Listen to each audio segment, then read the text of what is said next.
Greetings, lovers of freedom. Greetings, my wonderful people all over the world.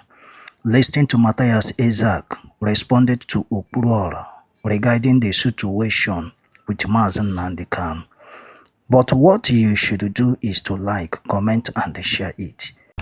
Yeah, Okwuluora ndị Igbo. Asị ka nkene gị maka video gị nkiri n'ụtụtụ a kilisie ya anya mmiri agba n'ilu. Okwu ikwuru maka Mazi Nnamdi Kanu. O tego ụfọdụ ndị mmadụ kwere maka Mazi Nnamdi Kanu. Everybody na-ekwu ya ma onye ukwu ma onye nta. Mana ebe nsisi ka nkene gị bụ otu isi ikune kpọba mmadụ afa maka ihe a na-esere mụ na ndị Igbo. Ịkpọsa ndị gọvanọ ịkpọwa ndị ụka. Maka na ndị abụ na be anyị adịghị mma. Wee sị ka m gaa ọlụ gị ọfọ. Nsị na ihe eji echeta mmadụ n'obodo. Echefu ka ị mere ha because the internet never forget. Nsị na ya adịrị gị na mma. Ọ ihe a na-ese mụ na afa mkpọ afa je kpọwalị m polisi. Na-agwafa na afa bụ ihe na be anyị adịrọ mma. Mkpọsịa ndị pastọs afa gwafa unu emezina fake miracle na-arụ enji. Ọ bụrụ na ekpere na ndị pastọ niile kpọrọ afa gịta na-arụ ọrụ fa ka ikpefutego Nnamdi Kanu.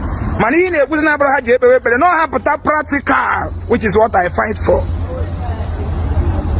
As no gaba like manasi can you go better advice? Can go get my brother? No need. Nothing about the bush. When I know what's a one boko no way boko no one get oko no way.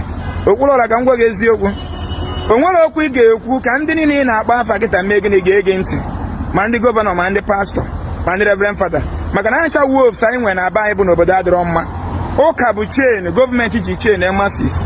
Government na-ezu ego anyị ndị ụka na-asaghị onye nzọpụta na-abịa na-enye anyị 100 days fasting azịka akpụ ọkwụsị iwe ọkụ na ala Igbo ọka anyị nwụdobe anwụ na nke dị nsị ka m gwa gị Okwuluora that one has come. Gị na onwe gị bụ mmadụ ndị anọ na gọọmenti enwere isi na-abụ you must join the system. Ị na-anụ ya na-ekwe ga-apụta join na the system ka ihe a na-eme nwee isi join na gọọmenti. Ị na-anụ ife na-ekwu join na the system. Onye a bụ gọvanọ Enugu steeti te enwere isi na-abụ Governor Imo State enwere isi na-abụ President Nigeria enwere isi na-abụ Ibrahim Traore melia at the young age. So gịnị ka m na-ekwu asị gị gịnị you should come out and join the system. Also gị tie mkpu from 9 to 100 years. My brother ihe na-ekwu dị ka mmiri a na-agba n'okwute.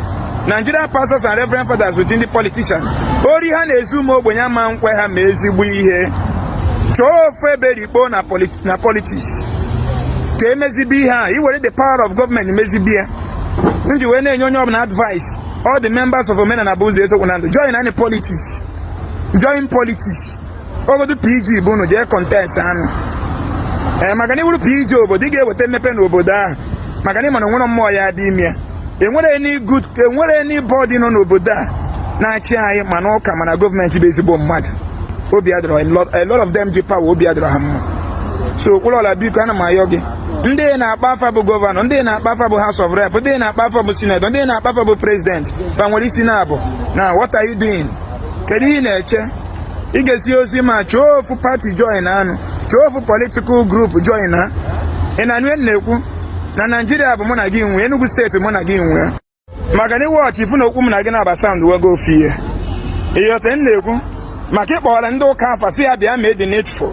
Iso ha kpewere Nnamdi Kanu ekpele isi ha bịa mee the needful and anyị nwa ka nna agwa ha onye memba ha ya baalụ ha kpọpụta ya n'ilu ọta ka atụọrọ ego ka ediji n'ọgwụ na Jizọs anaghị agwọ ya na memba ha na-ekpere ekpere n'idi ha ekpere ịghọtago na memba ha na-enwere ọrụ ha enyezina ha ekpere ka Jizọs nye ha ọrụ ha gwawa gọọmenti ka gọọmenti rụọ indọstrị na gọọmenti bịa na-ekreti ọrụ adị n'obodo na onwere Jizọs na-enye ọrụ ọ ihe a na-ese mụ na ndị ụka na memba ha na-anwụ na moto accident ha ekpuchizi na okporo ụzọ na ọbara Jizọs na enwere Jizọs na-ekpuchi okporo ụzọ ha takụrụwa gọọmenti na gọọmenti rụọ ụzọ dozie system of transportation accidents akwụsị si ya na ekpere ha na-ekpe rubbish na ọ dị arụ ọrụ otu a gị pụtakwa boldly na-akpọwa afa onwe mgbe kpọfasị ha bịa kpewere Nnamdi Kanu ekpere no isi ha pụta demand afọ zero release iyote na-egwu ha pụta practical so ọ ka na sound quite the same thing which onye ọbụla ga-apụta n'eziokwu a everybody must join us to say this truth maka ndị nna nna anyị si n'iru dike na anyụ mma nkọ o nwere ihe eji akpọrọ ndị ụka afa na-abụrọ gịnị n'igwe bụ ike ha nwere power ọ bụ maka nke ahụ ha pụta ifu power ha nye command taa ka banyị dị mma ka international community bịa for our aid. Ejezera TV ga-ebu the news, CNN ga-anọrụ na-evidio live, the whole world ga-akwụla attention. Yeah? Mana fama mmịa because the suffering of the poor mass is paying them.